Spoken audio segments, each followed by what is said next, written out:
بسم اللہ الرحمن الرحیم۔ السلام علیکم۔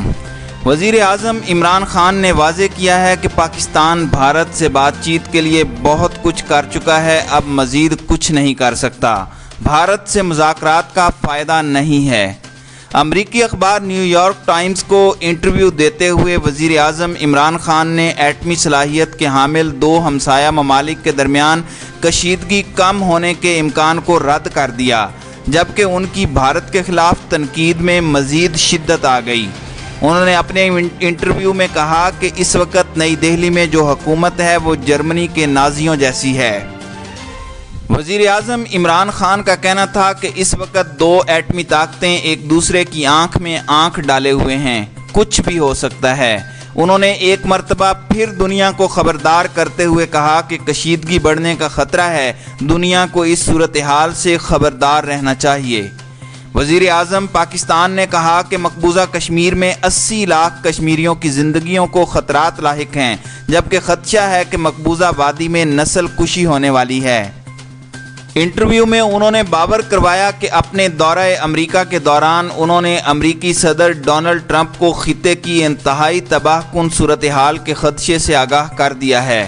بھارت کی ہٹ دھرمی سے متعلق بات کرتے ہوئے وزیر اعظم عمران خان نے کہا کہ بدقسمتی سے بھارت نے میری باتوں کو محض اطمینان کے لیے لیا۔ پاکستان بھارت سے بات چیت کے لیے بہت کچھ کر چکا ہے، اب مزید کچھ نہیں کر سکتا۔ دونوں ممالک کے درمیان حالیہ کشیدگی مقبوضہ وادی میں بھارتی حکومت کے یک طرفہ اقدام، لائن آف کنٹرول پر بھارتی فوج کی بلا اشتعال فائرنگ کے پیش نظر وزیر اعظم نے کہا کہ بھارت سے مذاکرات کا کوئی فائدہ نہیں ہے۔ 5 اگست سے پابندی کا شکار مقبوضہ کشمیر کے مظلوم شہریوں کی آواز امریکہ میں بھی سنی گئی ہے، جہاں اہم اراکین کانگریس نے نئی دہلی پر زور دیا ہے کہ مقبوضہ وادی سے قبضہ ختم کر کے کشمیریوں کو بولنے کی اجازت دی جائے۔ امریکی کانگریس کی ہاؤس کمیٹی برائے آرمڈ سروسز کے چیئرمین ایڈم اسمتھ نے امریکہ میں بھارتی سفیر سے ملاقات کی اور انہیں بتایا کہ وہ کشمیر کی خصوصی حیثیت کے حوالے سے صورتحال کا مسلسل جائزہ لے رہے ہیں۔ واشنگٹن سے تعلق رکھنے والے ڈیموکریٹ رکن ایڈم اسمتھ نے بھارتی سفیر کو بتایا کہ ان کے کچھ ساتھی مقبوضہ کشمیر سے تعلق رکھتے ہیں، جنہوں نے 5 اگست کے بعد علاقے کا دورہ بھی کیا ہے۔ ان کا کہنا تھا کہ مقبوضہ کشمیر میں مواصلاتی روابط منقطع ہونے، فوجی اہلکاروں کی تعداد میں اضافہ اور کرفیو کے نفاذ پر جائز تحفظات ہیں۔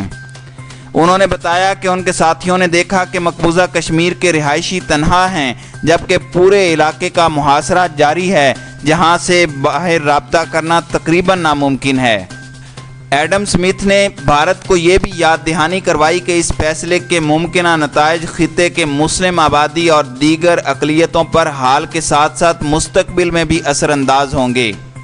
دوسری جانب کانگریس کی کمیٹی برائے امور خارجہ کے سربراہ ایلیٹ اینگل اور سینیٹر باب مینیٹیز نے ایک مشترکہ بیان جاری کرتے ہوئے کہا کہ دنیا کی سب سے بڑی جمہوریت کی حیثیت سے بھارت کے پاس موقع ہے کہ وہ اپنے تمام شہریوں کے لیے تحفظ اور یکساں حقوق کا مظاہرہ کرے، جس میں اسمبلی کی اجازت، معلومات تک رسائی اور قانون کے تحت یکساں حفاظت شامل ہے۔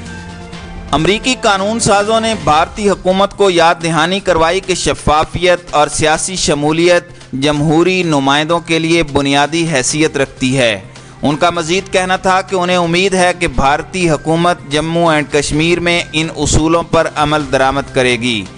دوسری جانب کانگریس رکن جی ٹی کلارک کا کہنا تھا کہ انہیں کشمیر کی صورتحال پر سخت تشویش ہے اور وہاں جو کچھ ہو رہا ہے انہوں نے اس کے لیے آواز بھی بلند کی ہے۔ ان کا کہنا تھا کہ وزیر اعظم نریندر مودی کو یہ سب کرنے کا حق نہیں جو وہ کشمیر کی عوام کے ساتھ کر رہے ہیں، اور اب یہ ہم پر منحصر ہے کہ ہم اپنی آوازیں انصاف، خود مختار حکومت اور مذہب کی بنیاد پر غیر امتیازی سلوک کے لیے بلند کریں۔ وزیر اعظم نریندر مودی کو معلوم ہونا چاہیے کہ ہم لازمی طور پر اپنی آواز بلند کریں گے۔ دوسری جانب ایڈم اسمتھ نے یہ بھی بتایا کہ ان کے جن ساتھیوں نے 5 اگست کے بعد کشمیر کا دورہ کیا، انہوں نے بتایا کہ وہ خود اپنی زندگی کے حوالے سے خوفزدہ تھے اور کشمیر میں مقیم اپنے اہل خانہ کے لیے سخت پریشان تھے۔ ان کا کہنا تھا کہ بھارتی حکومت کو اس خوف کو ختم کرنے کے لیے اقدامات کرنے چاہیے اور دنیا کو شفاف طریقے سے دکھانا چاہیے کہ یہاں کیا ہو رہا ہے۔ خیال رہے کہ بھارت پر حکمرانی کرنے والی ہندو انتہا پسند جماعت بھارتیہ جنتا پارٹی نے 5 اگست کو آئین کے آرٹیکل 370 اور 35A کو منسوخ کر دیا تھا۔ مذکورہ آرٹیکل کی منسوخی سے مقبوضہ جموں اینڈ کشمیر کی خصوصی حیثیت ختم ہو گئی تھی، جس کے ساتھ اس خطے کی حیثیت بھی دیگر بھارتی ریاستوں کی طرح ہو گئی۔ آئین میں مذکورہ تبدیلی سے قبل دہلی سرکار نے مقبوضہ کشمیر میں سیکیورٹی اہلکاروں کی نفری کو بڑھاتے ہوئے 9 لاکھ تک پہنچا دیا تھا۔ بعد ازاں مقبوضہ وادی میں کرفیو نافذ کر دیا گیا تھا اور کسی بھی طرح کی نقل و حرکت پر پابندی عائد کر دی گئی تھی، جو عید الاضحیٰ کے موقع پر بھی برقرار رہی، تاہم اس میں چند مقامات پر جزوی نرمی بھی دیکھنے میں آئی۔